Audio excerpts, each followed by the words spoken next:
Great Pyramids. For years, scientists have studied these great marvels of architecture, and through the years there has been conjecture as to the date and who is responsible for the construction of these great wonders of the world. The Great Pyramids are located in the continent of Africa, in Egypt, in the Great Nile Valley. The construction of the Great Pyramids has been the focus of controversy over many years. Some theories of the construction of the pyramids involve technology provided by an extraterrestrial race. Other, more conventional thoughts, such as Egyptology, place the construction of the pyramids at around 2550 BC for the pharaoh Khufu. Regardless of the specific origin of who built these structures, the more important issue as it relates to the pyramids is where the pyramids were constructed. The placement of each of the stones in the Great Pyramids, each weigh 2 to 2.5 tons, were placed in accordance to a sacred geometry. The term sacred geometry is a term used by archaeologists and anthropologists and geometricians to encompass the religious, philosophical, and spiritual beliefs that have sprung up around geometry in the various cultures during the course of human history. In the case of the Great Pyramid, the geometry of its construction and the shafts, which lead out of the king's chamber, at the time of the construction of the Great Pyramids aligns with the constellation Orion, and the three pyramids aligned with the belt of Orion, as the Egyptians put great emphasis in their society on the cycles of the stars and the sun.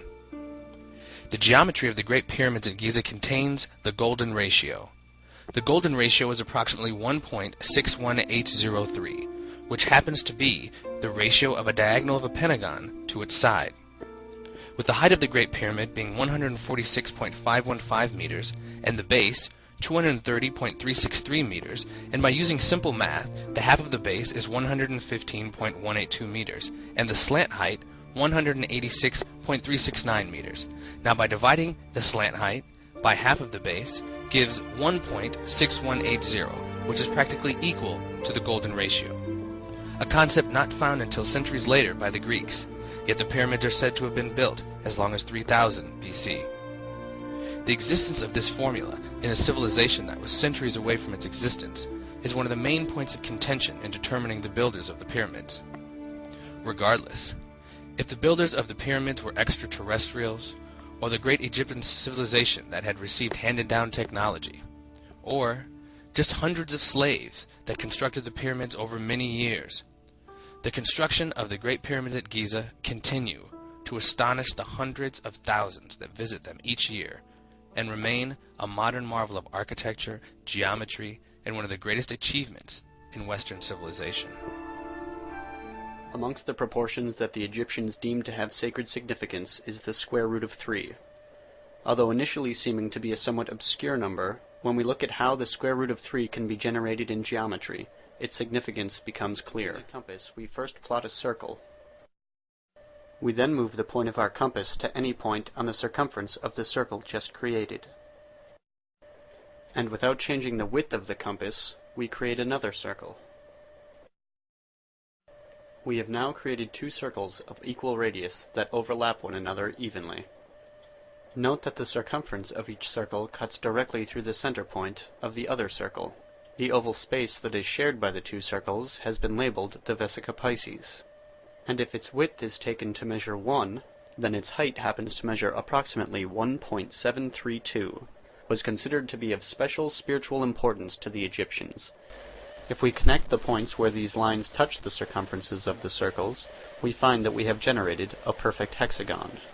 We can also easily see that in any perfect hexagon, if the edge length of the hexagon is taken to measure 1, then the height of the hexagon from the midpoint of one side to the opposite side measures the square root of 3. Moving into three-dimensional shapes, we find that the perfect cube also contains the square root of 3. If we draw a line from the lower left corner in the front of the cube to the upper right corner in the back of the cube, and assume that the edge length of the cube is equal to 1, then the transversal that we have just created measures the square root of 3. This proportion is true for all perfect cubes, no matter what size or scale. The tetrahedron is another three-dimensional shape that contains the square root of 3.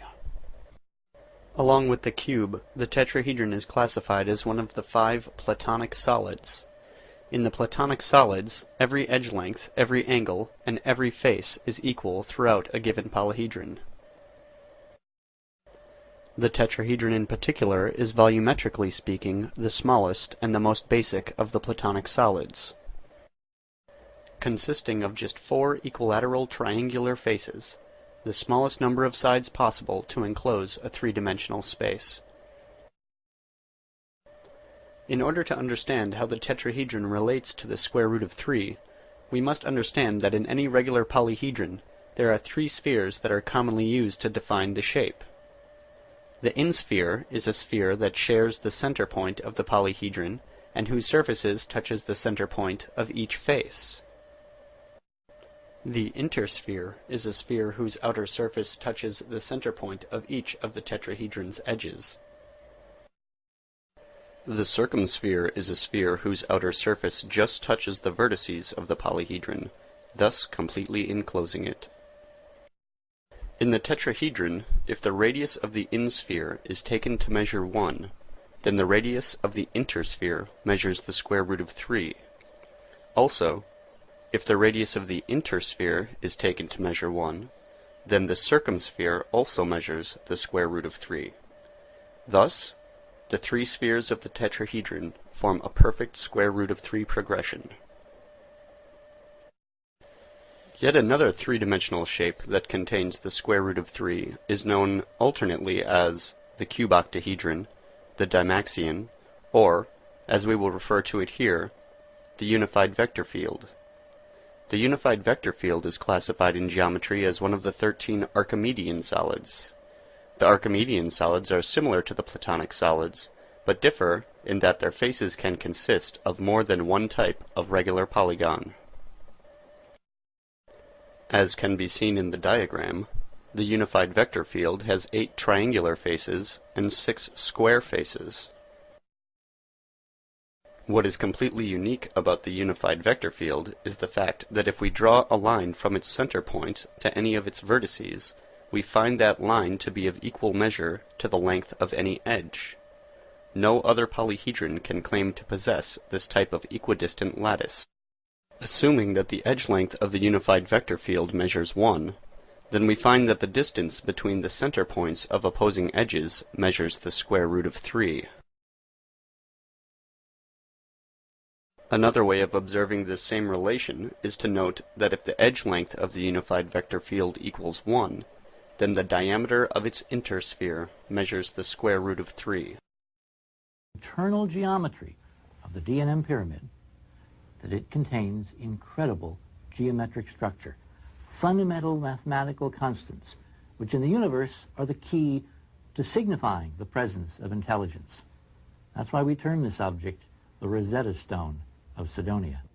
Imagine my intense gratification as I remeasured the relationships between all the so-called anomalous objects we had previously identified grouped around the face, and discovered the identical geometry to the D&M, including multiple examples of identical mathematical constants. It was at this point that we began to worry less about the ultimate reality of the so-called face on Mars, and more about the meaning of the message of Cydonia.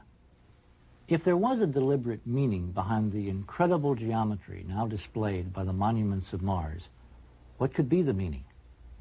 Well, it turns out to center on this figure. This is a 4-sided, 4-cornered object termed a tetrahedron. And I predict you're going to be hearing a lot more about this object in the years ahead. Because if you put this structure in a sphere, it predicts some remarkable phenomena. For if you put a hypothetical tetrahedra in a planet, the tips touch inside at a key latitude. And at those latitudes, something significant occurs. Watch.